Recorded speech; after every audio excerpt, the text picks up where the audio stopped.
This video is going to be hard to make, and I should have gone pee first.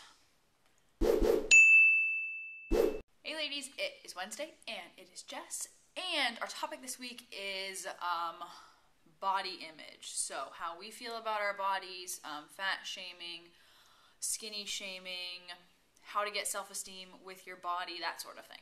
So let's just dive right in. So I want to start off by saying that how you treat yourself sets the standards for others, which is why it is so important for you to have good self-esteem, especially in regards to your body, and it's so important for you to continually strive to feel better about yourself, and especially your body. And no relationship, no person outside of yourself is going to fix that. This is a journey of self-esteem that you really have to start on your own, and you really have to go through. There's support for you, but it's really, you're going to be the main driver here. So I figured I'd share a little bit about my journey with my own body image, my own self-esteem. I grew up in a community that was full of fat shamers, very superficial, very into how that they look, very into judging other people for how they look and their lifestyles.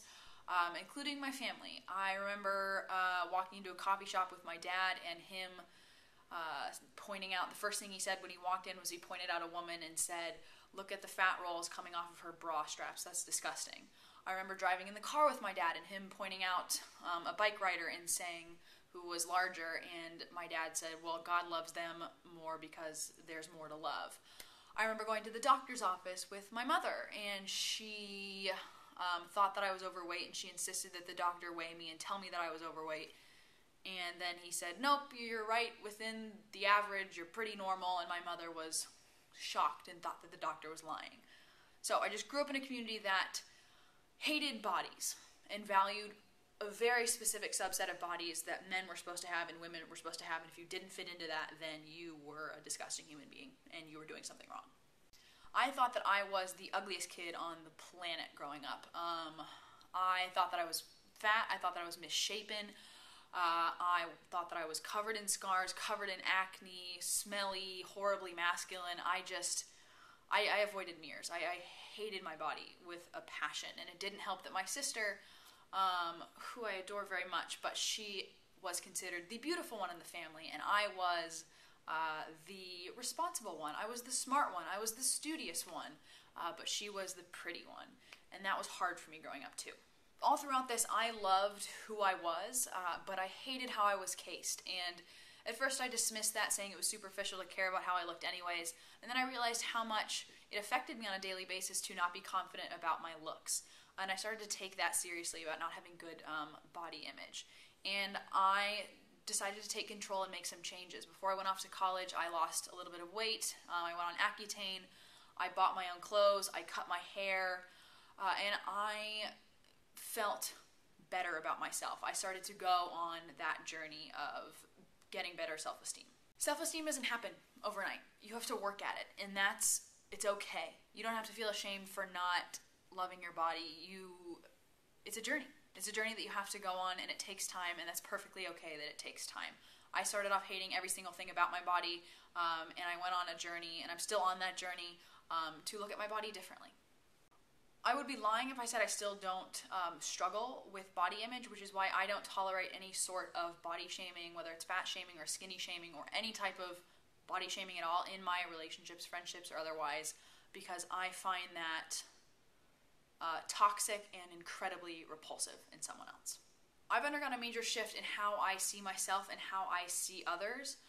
It's still much easier for me to look at another person and see beauty than it is to see it in me. So I can walk around and see the beauty in other people, and then when I look in the mirror, it's harder to give myself that same courtesy, that same benefit. And I don't want to sit here and act like I'm absolved from these issues or like I have perfect body image.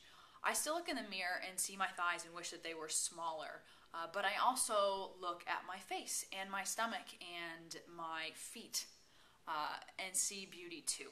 I think it's unrealistic to think that you're going to look in the mirror and love every single thing about your body, but I also think that it's important to note that what we hate about ourselves, physically or otherwise, is not more important or more real than the things that we love about ourselves.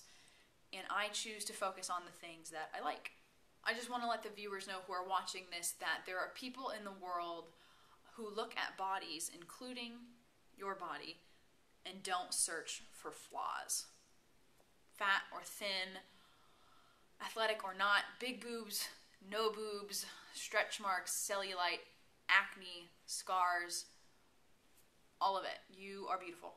However you choose to handle your body image, whether it is taking control and doing healthy diet and exercise, whether it is getting tattoos, piercings, cutting your hair, new wardrobe, whether it is trying to look in the mirror and see beauty for how your body is, which incidentally I think everyone should do regardless of what size you're at.